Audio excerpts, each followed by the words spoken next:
Hello everyone, this is George Grang, and in this video we're gonna be going down the memory lane and remembering some of the phones and mobile industry moments which shaped my perception on what phones are or what they could have been. The phone market is not what it once was. Back in my childhood it was way more diverse and the brands were experimenting with different colors and form factors and materials and shapes. They were collaborating with each other, and this journey was so interesting to watch. Since the early childhood I've been obsessed with phones and I know all the phones which were relevant back then. If it happened that I saw a phone in somebody's hand which I didn't know of, I would immediately go up to the person, whether if it was someone who I knew of, whether if it was someone who I didn't know of, whether I knew that I should not have gone up to the person, I would still go up to them, ask for the permission, inspect the phone, and only after that I could find my inner peace. Today, I want to tell you about this experience and tell you how I saw some of the phones leveling up the phone industry market game as I was growing up myself. Short disclaimer here, some phones which I'm gonna name might not be the ones in doing what I'm giving them credit for, but still they were the ones which appealed to me, so yeah.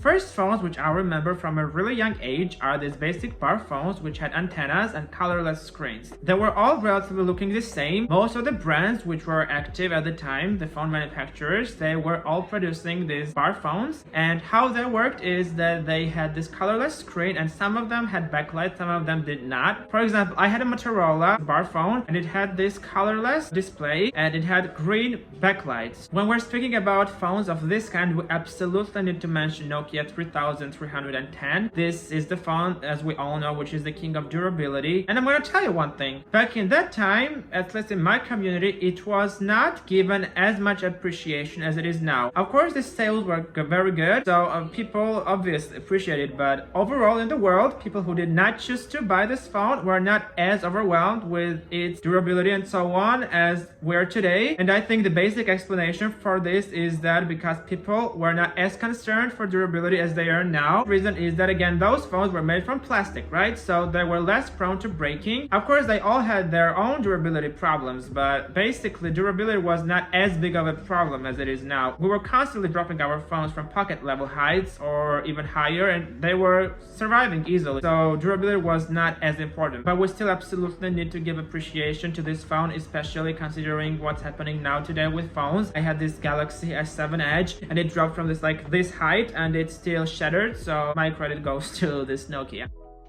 After this era of basic antenna colorless bar phones, I remember a bunch of flip phones. Basically, most of major companies operating back then were manufacturing these flip phones, and most of them looked really similar to each other. Of course, some of the brands were coming up with some innovative ideas for flip phones. There were indeed some really beautiful ones, but most of them were really the same, and I remember really enjoying these Samsung flip phones because they all had this colorful interface in them, which was so fun for me because it looked so cartoonish. And obviously as a kid you like cartoons, so I really liked Samsung back then and I remained Samsung fan for a really long time because of this.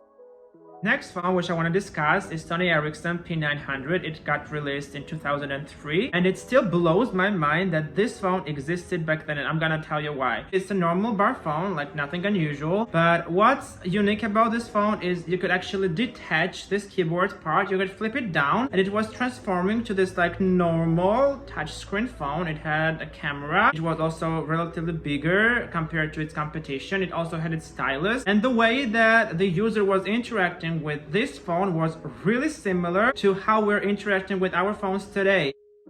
Okay, next one which I want to discuss is Motorola Razr V3, and I'm sure most of you already know this phone. It was basically the pop star of its time. You know how in most of the Hollywood movies and fancy TV shows people are holding Apple iPhones and MacBooks? It was almost the same thing with this phone. You could turn on TV shows or movies or go to any fancy place or go to fancy people, and they were all using this phone. It was very good because it was super slim, it was super sleek in its design, and what gave it also additional pop star quality, it was its price. It was $500 at launch. It was insane price for that time because people were ready to pay way less for technology, especially for mobile technology, and most of the people were not able to basically afford it. So this was this unreachable star which most of the people wanted, but nobody could really get it unless they were really rich or really famous or something like that. The funny thing is that Motorola has been experimenting with so many things. It's been rolling out so many phones, and if they failed, if their sales were failing, failing. They were just coming out with new version of this V3 and they were coming back on track. They were back on sales, back on everything. I think even 2 years ago they came up with this like foldable phone which is resembling Razr V3, and it's really showing how good design and innovative technology can take you to places.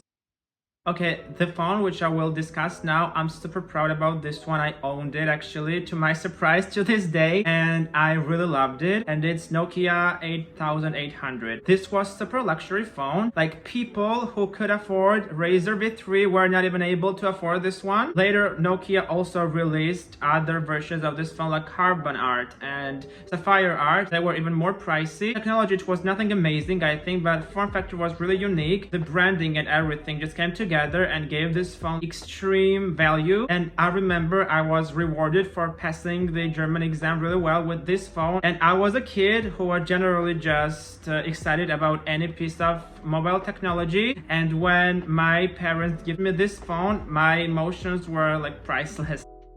Another exciting moment which I want to mention from year 2005 is when Sony Ericsson partnered up with Walkman to come up with the device with Walkman capabilities built in within, and it was intended basically for people who really enjoyed listening to music. It was super exciting at the time because I was also a huge music fan. It was so impressive to me that this company actually cared for people inspired by music. Shortly after this happened in 2006, Nokia came up with a competitor for this like music oriented people targeted phones. They called this series Express Music, and they came up with a bunch of the phones as the years passed, but there is one phone which I want to outline. This is Nokia 5300, and I'm gonna tell you why this phone was good. Like it was Express Music and everything, but what I really liked with this phone is that it had both Bluetooth and infrared. So it's basically a medium between two worlds, and the world at that time consisted of two groups of people. One part of this world was basically the people who could transfer their files through infrared port, and second part had their Bluetooth in their phones with which they could transfer their documents. And the people with this phone, Nokia 5300, were actually mediums between these people of two kinds. This phone had both infrared and Bluetooth, so one person with this phone could accept one track, like one song, from a person with infrared phone and transfer it to the other person with Bluetooth. It was a big privilege to have the phone back then, especially if you were obsessed with music, and especially if you were somebody from my class. It was crazy back then. We were just like trading with different tracks and different songs and so on and so on, and the fact that somebody could just connect these two worlds, the world of infrared and Bluetooth, together. It was not of course the person, it was the phone connecting these two worlds, but it was really a big privilege to own this phone.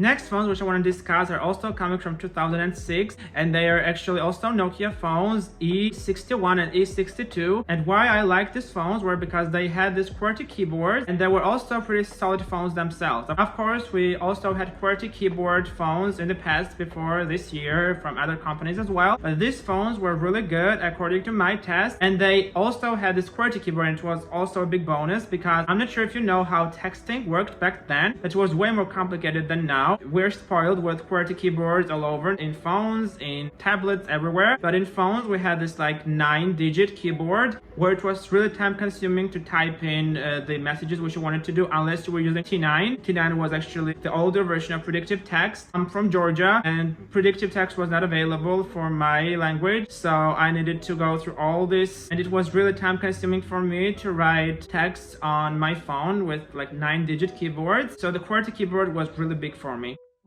Next phone which I want to talk about comes from year 2007. This phone you probably already know really well because it was really popular when it was relevant, but it's basically Nokia N95. It was very solid phone, very solid quality, very well built, good software, good interface, good button layout. But what made it memorable for me was that, okay, it was a slider, right? The screen was sliding upwards, it was a very good slider, but you could actually slide the screen downwards a little bit, and it was revealing some of the media buttons like play and fast forward and stuff like that. So it was almost transforming to this like media consumption device. You could watch movies or enjoy music or something like that and just quickly pause or fast forward or anything like that just with one click. And and this was very unique. And actually this phone brings some memories. I'm not sure how it was in other countries, but in Georgia we had a bunch of Chinese companies selling knockoffs of this phone. But what was funny to me was that, let me tell you, those knockoff phones actually had some of the capabilities that even originals didn't have. And of course, I'm never gonna prove fraud, and I'm not saying that those knockoffs were better in quality than the original ones, because